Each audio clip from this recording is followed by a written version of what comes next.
శ్రీ గురుభ్యో నమః. శ్రీ మాత్రే నమః. అందరికీ నమస్కారం అండి. భాగవతాన్ని రచించింది వేదవ్యాస మహర్షి. అష్టాదశ పురాణాల్లో భాగవతం ఒకటండి. ఈ భాగవతాన్ని తన కుమారుడైన సుఖబ్రహ్మకి ఇచ్చి దాన్ని లోకంలో అందరికీ అందచేయాలని అనేసి ఆదేశించారన్నమాట. అప్పుడు సుఖబ్రహ్మ ఎక్కడా కూడా ఆవు పాలు పితికేంత టైం కూడా ఉండేవారు కాదు. ఆయన ఎప్పుడూ ఆధ్యాత్మిక చింతనలోనే ఉంటూ అలాగ తపస్సు చేసుకుంటూ ఆశ్రమాల్లోని శిష్యుల్ని అందరినీ చేరదీసి వారికి భాగవతం బోధిస్తూ అలా వెళుతూ ఉండేవారు అన్నమాట. ఒకసారి పరీక్షిత్ మహారాజు చేసిన చిన్న తప్పు వల్ల ఆయనకి 7 రోజుల్లో మరణం ఆసన్నం అవుతుందని శాపం వచ్చింది పరీక్షిత్ మహారాజుకి.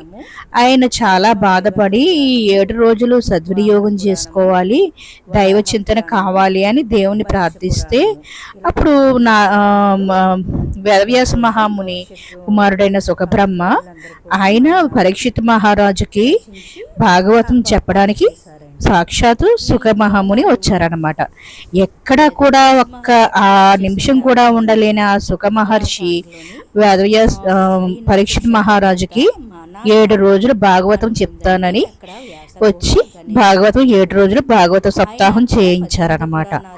ఆ భాగవత సప్తాహం అయ్యాక ఆయన పరీక్షిత్ మహారాజు 7 రోజుల్లో తక్షకుడు అనే పాముతో కాటు వేయబడి ఆయన విష్ణు సన్నిధికి చేరారనమాట. ఈ భాగవతాన్ని రచించింది వేదవ్యాస మహర్షి అయినప్పటికీ దాన్ని ఆంధ్రీకరించిన వారు పోతనామాచ్యులు, తెలుగులోకి ఆంధ్రీకరించిన వాళ్ళు పోతనామాచ్యులు అనమాట. మనం అయ్యో మనకి టైం లేచింది మొదలు బిజీ లైఫ్, టైం ఉండట్లేదు, బోల్డ్ పనులు, ఉద్యోగ ధర్మం, ఈ ధర్మాల్లో మనం దేవుడిని ఎక్కడ ప్రార్థిస్తాం, దేవుడి పూజలకి ఎక్కడ టైం ఉంటుంది, వాటికే టైం ఉండదు, ఇక పురాణాలు ఏం వింటాం అనుకుంటాం సహజంగా. ఇంకొకటి ఏంటంటే పురాణాలు ఓన్లీ పెద్దవాళ్ళకే, ఈ వయసులో మాకు పురాణాలు ఏంటండి అంటారు. కానీ పురాణాలు అనేది చిన్న చిన్న పిల్లలప్పటి నుంచి తెలిస్తేనే వాళ్ళ జీవితాన్ని ఎలా మలుచుకోగలరో ప్రతి విషయము పురాణాల్లోనే పొందుపరచబడి ఉందన్నమాట.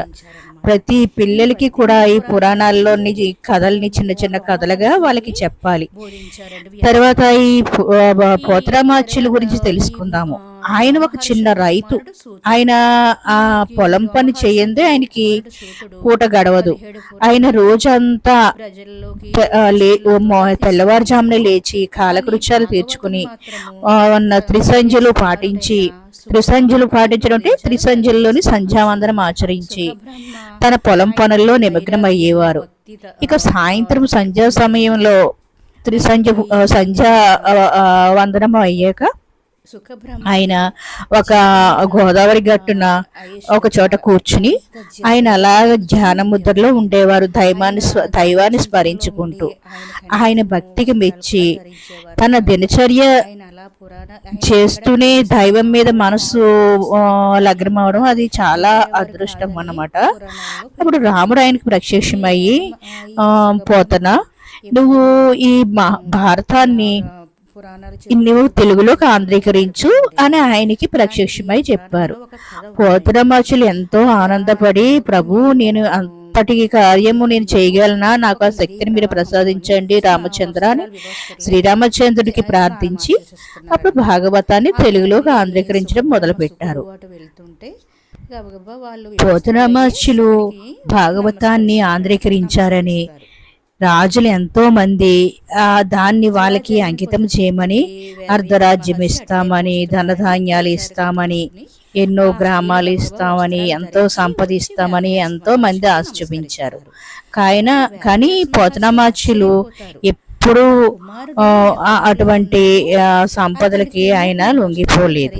ఇది నేను శ్రీరామచంద్రుడు నాతో రాయించుకున్న గ్రంథం, ఇది రాముడికి అంకితం ఇస్తాను అనేవారట. అప్పుడు ఒక రాజుగారు వచ్చి నాకు ఈ రామాయణ ఈ భాగవతాన్ని అని వేదవ్యాస మహర్షి అడిగితే నాకు అంకితం ఇవ్వు అని అడిగితే, లేదు స్వామి, లేదు మహారాజా, నేను ఇది రామభద్రుడికి అంకితం చేశాను, నేను మీకు ఎలా ఇవ్వలేను, నా సరస్వతీదేవి నేను ఎలా అమ్ముకోలేను అనేసి అన్నారట. అప్పుడు రాజుగారు సరే అని వెళ్ళిపోయారట. అప్పుడు ఆ రాత్రట ఆయనకి పోతరామాచులకి గలగలమని గజ్జల చప్పుడు వినిపించిందట. అప్పుడు ఏమిటా అనేసి పోతరామాచులు వెళ్ళి చూస్తే సరస్వతీదేవి వచ్చి వలవల ఏడుస్తూ కనిపించారట. అదేమిటమ్మా, ఎందుకమ్మా అలా ఏడుస్తున్నావు అనేసి పోతరామాచులు అడిగారట. నీవు సంపద కోసం నన్ను అమ్ముకుంటావా అనేసి అన్నారట.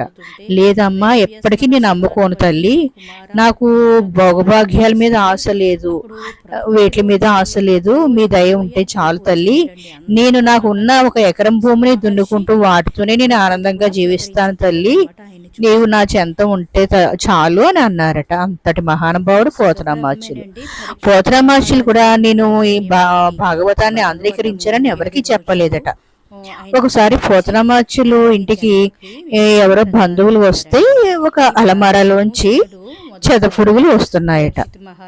అప్పుడు వాళ్ళ కుమారుణ్ణి పిలిచి, ఎవరినైనా అలమారాలోంచి చెదపురుగులు వస్తున్నాయి అంటే, మా నాన్నగారు భాగవతాన్ని ఆంధ్రీకరించారు అనేసి అన్నారట. అప్పుడు తెలిసిందన్నమాట, ఆయన అంత నిగూఢంగా తన గొప్పతనాన్ని ఎవరికి చెప్పరని అర్థమయ్యి అప్పుడు దాన్నట ఒక తాళపత్రాల గ్రంథాల మీదకి చెక్కించి భద్రపరిచారన్నమాట. అందుకని ఇప్పటికీ భాగవతం మనందరికీ తెలుగులో ఆంధ్రీకరించి మనకి అందించిన పోతరామాచులకి ధన్యవాదాలు.